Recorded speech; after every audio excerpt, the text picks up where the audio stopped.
What's up, YouTube? Tim Moose here. Now, a little late with this one, but here is my throwback segment where I talk about the films that turned 10, 20, and 30 this week. Alright, the films that all celebrate its 10th anniversary, we've got the Christian Bale, Woody Harrelson film, Out of the Furnace.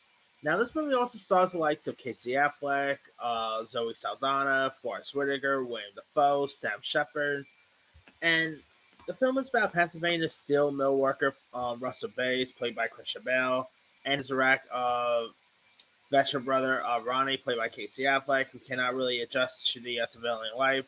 And so Ryan makes like money fighting and bare knuckle for like a bar owner criminal played by William Dafoe, who runs like an illegal gambling, but he becomes like in debt due to like a gambling loss.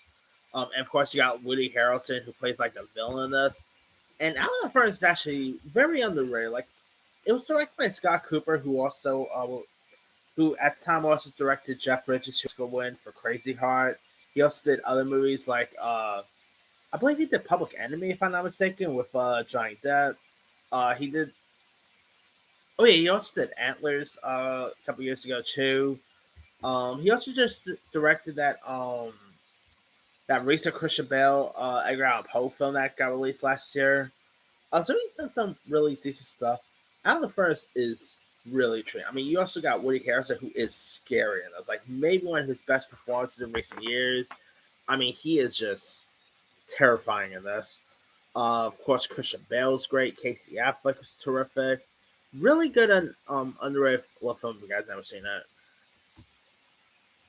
Also turning 10, we've got the Coen Brothers film Inside Llewyn Davis, which stars the likes of Oscar Isaac, Carey Mulligan, John Goodman, Justin Timberlake, Adam Driver, and it's set in 1961 and follows like this 1 week of in the life of Llewyn Davis, played by Isaac. And I guess you say that this was really the movie that really put him on the map for most people. And of course, obviously, he'll go on to play Poe in Star Wars, which pretty much this movie had both Poe and Kylo Ren before they got into the Star Wars universe. Of course, he would go on to play Apocalypse, Moon Knight. Oscar Isaac has been in some great stuff lately, the past number of years. And pretty much one of the other best performances in this is actually not a human character; it's actually a cat.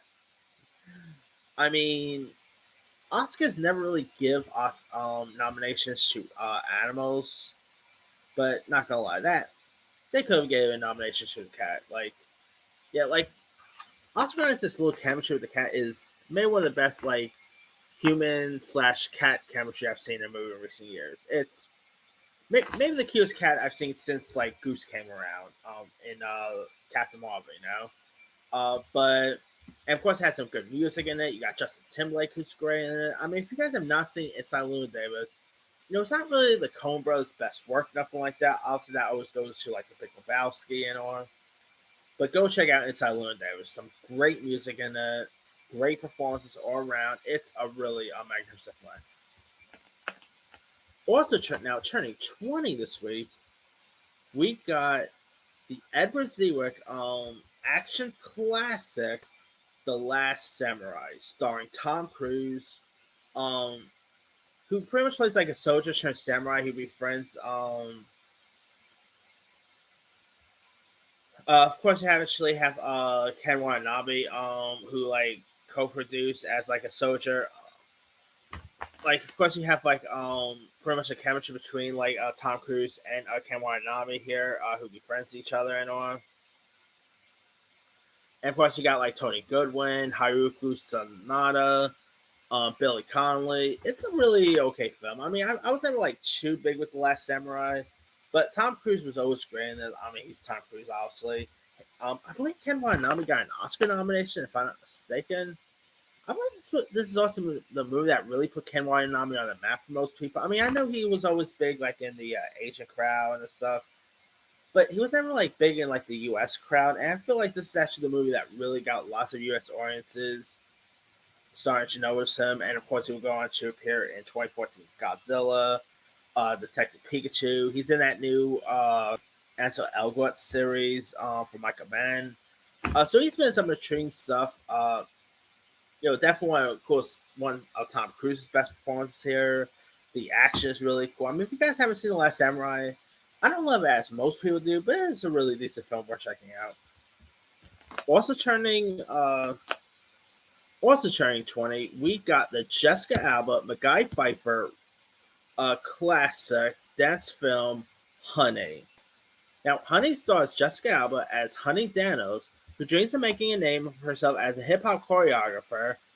And when she's not like busy, hitting like downtown clubs with her friends, she teaches like dance classes at like a nearby community center in Harlem, New York, as a way to like keep kids off the street. Honey thinks that she's hit the jackpot when she meets like this hot shot director played by David Moscow, who casts her in like one of his music videos.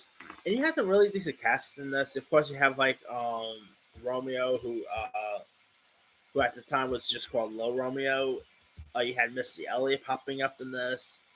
Uh, you had some other cool rappers popping up. The guy Pfeiffer is great in this. I mean, come on, Jessica Alba. Just, I guess you could say this is actually the movie that may last people become a fan of her more. I mean, of course, she did other stuff like Other Hands Behind. But I guess you could say that this was more of her breakout role than the stuff she did beforehand. But she is really great in this. The dance move she puts out is really cool. The choreography stuff is really decent. They also did a couple of sequels. I mean, I believe one of the sequels of Honey actually had the kid from Empire in it. So yeah, there's actually a couple of sequels going around out there. But the first Honey is actually really decent. I mean, if you guys never seen it, I guess you could say this is a movie that made lots of us guys really fall for Jessica Alba. Yeah, I remember watching this as a kid. I'm like, yeah, she was definitely one of my earliest crushes. I'm not gonna lie there, but yeah, if you guys never seen Honey, definitely give that my go. All right, now film celebrating their 30th anniversary, we got 6 Degrees of Separation, which the film is actually inspired was inspired by the real life story of David Hatman, who's a conman and robber who convinced a number of people in the 1980s that he was the son of Sidney Poitier. And in like 1983, Hampton came to New York apartment of Inger Maccabi Elliott and her husband Osborne Elliott, who allows him to spend the night in their apartment and on. And this is actually, I guess, say I believe this was actually the first movie that Will Smith actually starred, if I'm not mistaken. I could be wrong there. But of course, this was at the time when he was like starting, make a name for himself as a Fresh Prince. Then of course, obviously he would go on to do bigger things like Bad Boys, Independence Day. Yeah, this was pretty much like a pre-Fresh Prince Will Smith here, and he was pretty good in it. Of course, you had like some other good cast members. You had like Stockard Channing, Donald Sutherland, Ian McKellen, Anthony Michael Hall was in this. Heather Graham, Catherine Keener, Anthony Rapp, Anthony Perkins' son Oz Perkins even pops up in this.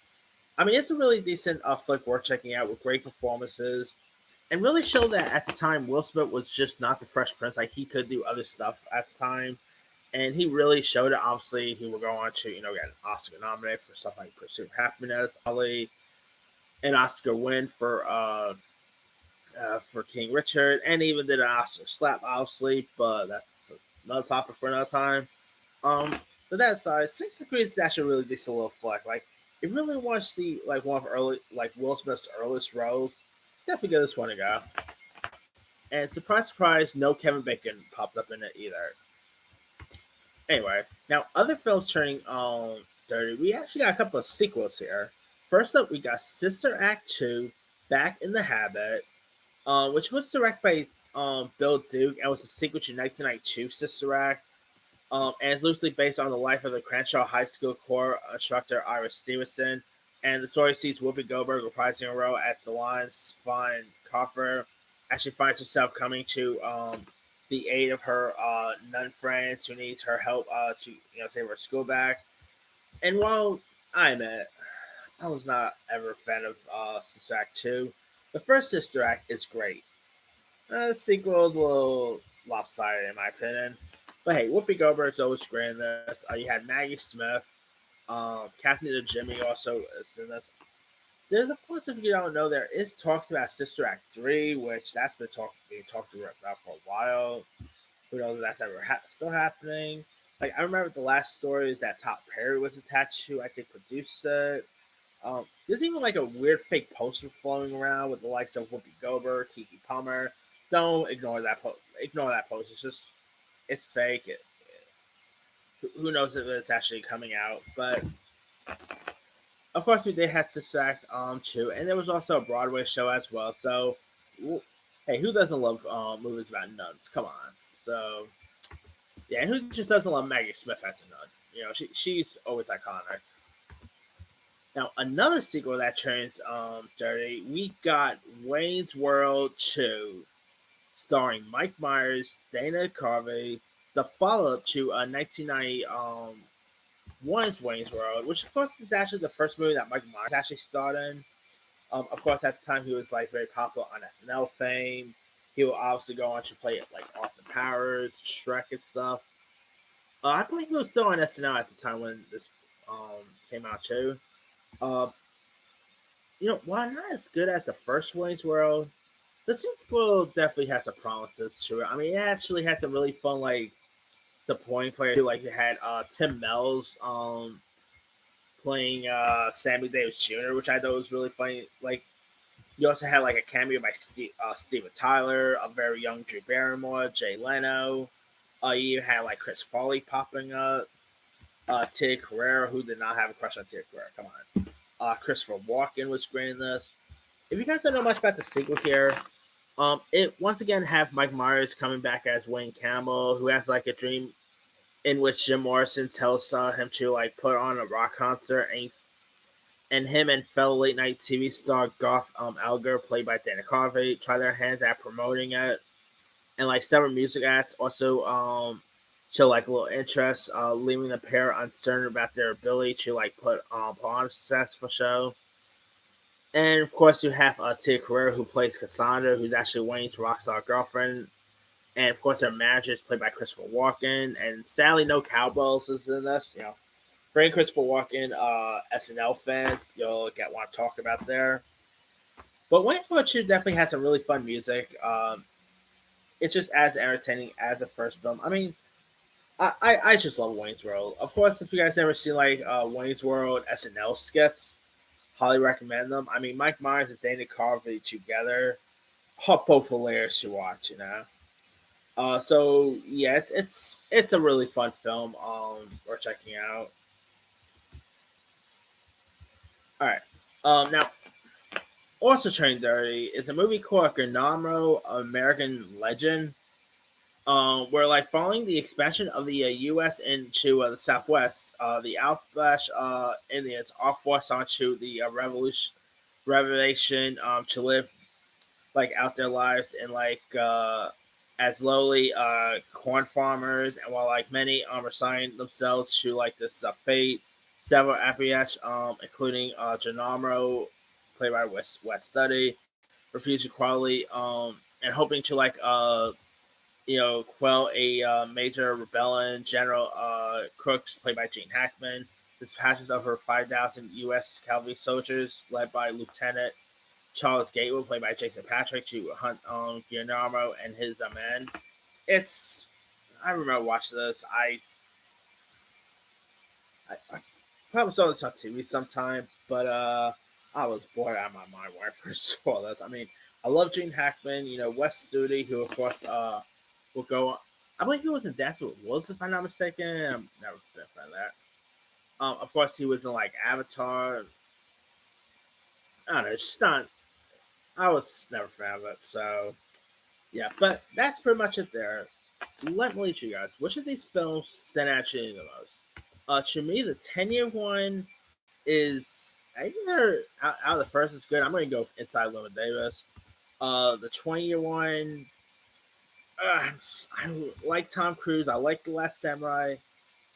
This game, I'll probably say 20-year one. I'm going to go with Honey. Just Honey's. don't know. Honey is more of a guilty pleasure of mine, you know? And the third year one, obviously, I'm going to go with Wayne's World 2. Drop comments below. Don't forget to like, subscribe, hit that bell for notifications. This is Henry signing off.